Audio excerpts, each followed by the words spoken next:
నమస్తే, నేను Maruthi Ram. One voice న్యూస్కు స్వాగతం. సిద్దిపేట జిల్లా గజ్వేల్లోని కాంగ్రెస్ పార్టీ కార్యాలయంలో కాంగ్రెస్ పార్టీ నాయకులు మాజీ municipal chairman Gadipalli Bhaskar, Congress party నాయకులు నిమ్మ రంగారెడ్డిలు మీడియా సమావేశం నిర్వహించారు. ఈ సమావేశంలో వారు మాట్లాడుతూ గజ్వేల్ ముద్దుబిడ్డ డీసీసీ అధ్యక్షులు తోమ్కుంట నర్సారెడ్డి పైన సోషల్ మీడియాలో అసత్య ప్రచారాలతో కూడిన ఒక వీడియోను గుర్తు తెలియని వారు పెట్టడంపై ఆగ్రహం వ్యక్తం చేశారు. వారిపైన గజ్వేల్ పోలీస్ స్టేషన్లో సిఐకి అలాగే ఏసీబీకి దరఖాస్తు ఇవ్వడం జరిగిందని తెలిపారు. ఇలాంటి పనులు చేసేవారని కాంగ్రెస్ పార్టీ ఊరికే వదిలిపెట్టదని, సోషల్ మీడియాలో అసత్య ప్రచారాలు చేస్తున్నవారు ఎంతటి వారైనా వారిని వదిలిపెట్టే సమస్యే లేదన్నారు. ఎవరైతే చేశారో వారు మీడియా ముందుకు వచ్చి తప్పైందని ఒప్పుకోవాలని, లేకపోతే కాంగ్రెస్ పార్టీ కార్యకర్తల ఆవేశాలకు గురికాక తప్పదని హెచ్చరించారు. ఈ కార్యక్రమంలో కాంగ్రెస్ పార్టీ నియోజకవర్గ నాయకులు, కార్యకర్తలు పాల్గొన్నారు.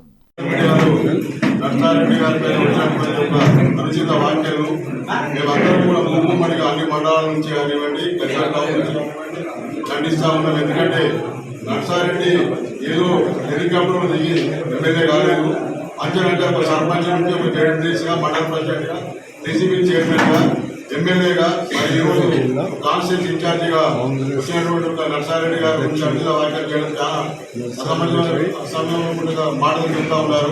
మేము ఈరోజు నర్సారెడ్డి గారి గురించి ఏ ఒక్క దాని మీద వాళ్ళు నిలబడి ఉండి వాళ్ళు మా నర్సారెడ్డి గారిని ప్రూవ్ చేస్తే మేము అందరం కూడా ముక్కుపడిగా కాంగ్రెస్ పార్టీకి రాజీనామా చేస్తాం.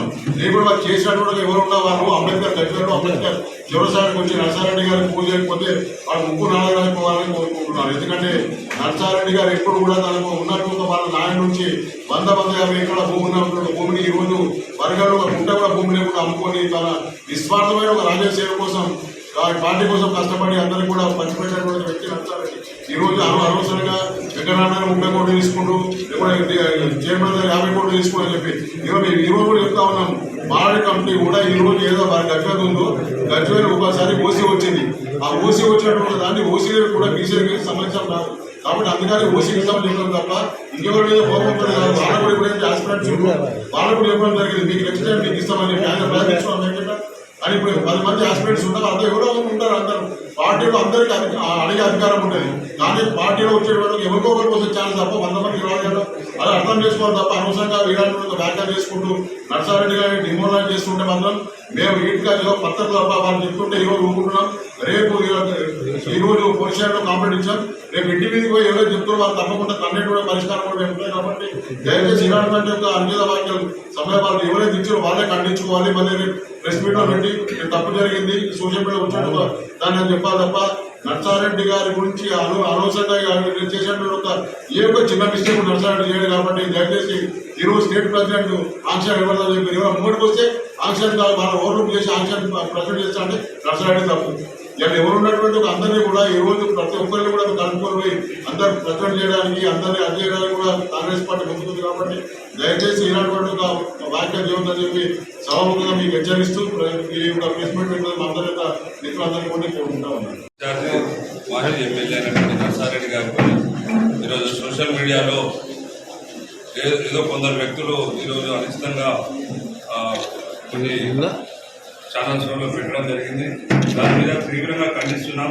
ఎందుకంటే గజ్వేల్లో గతంలో కాంగ్రెస్ కంటే మొన్న రాష్ట్రంలో ఎక్కడ లేని విధంగా అన్ని కాన్స్టిట్యూన్సీలలో మెజారిటీ తగ్గినా కానీ గజ్వేల్లో ఇంచుమించుగా డబుల్ మెజారిటీ అంటే 30,000 ఉన్న ఓట్ బ్యాంక్ను 65,000గా మార్చినాడు ఘనత మన నర్సారెడ్డి గారికి దక్కింది. ఈరోజు రేవంత్ రెడ్డి గారి దగ్గర కూడా గజ్వేల్ కాన్స్టిట్యూన్సీ మీద ప్రత్యేక శ్రద్ధ వహిస్తున్నారు. కొందరు వడరాని వ్యక్తులు బీజేపీ వాళ్ళే కానీ అపోజిట్ వాళ్ళ కానీ ఏసీబీ గారికి, సిఐ గారికి కూడా వాళ్ళ మీద ఈ యొక్క సోషల్ మీడియాలో వేసినటువంటి వ్యక్తుల మీద కంప్లైంట్ ఇవ్వడం కూడా జరిగింది. దాన్ని ఎంక్వైరీ చేస్తున్నారు. వాళ్ళకు మా పార్టీ తరఫున తప్పకుండా బుద్ధి చెప్తామని కూడా మేము హెచ్చరిస్తున్నాం. వాళ్ళను వాళ్ళ యొక్క ఈపులు వాళ్ళు చూసుకోవాలి. ప్రజలకు ఎంత అన్యాయం చేసినారో గజ్వేల్లో పరిపాలనలో వాళ్ళు చేసినటువంటి ఎన్ని అరాచకాలు గజ్జలు ఉన్నాయో బీద ప్రజానికానికి అసలు వాళ్ళు మాటలు ఇచ్చి డబుల్ బెడ్రూమ్లే బస్ స్టాండ్లే కానీ ఎలా ఉన్నాయో ఒకసారి చూసుకొని నరసారెడ్డి గారు జనాలలో ఉంటూ రేవంత్ రెడ్డి గారి ప్రభుత్వంలో ఎన్నో పథకాలను గజ్జల్లో అందిస్తున్నటువంటి మన ప్రియతమ నాయకుడు నరసారెడ్డి గారి మీద ఎలాంటి సోషల్ మీడియాలలో కానీ ఎలాంటి వ్యాఖ్యలు చేసినా కానీ మా కాంగ్రెస్ అనుచరులం అందరం కూడా వాళ్ళపై తిరుగుబాటు చేసి తగిన బుద్ధి చెప్తామని కూడా హెచ్చరిస్తున్నాం.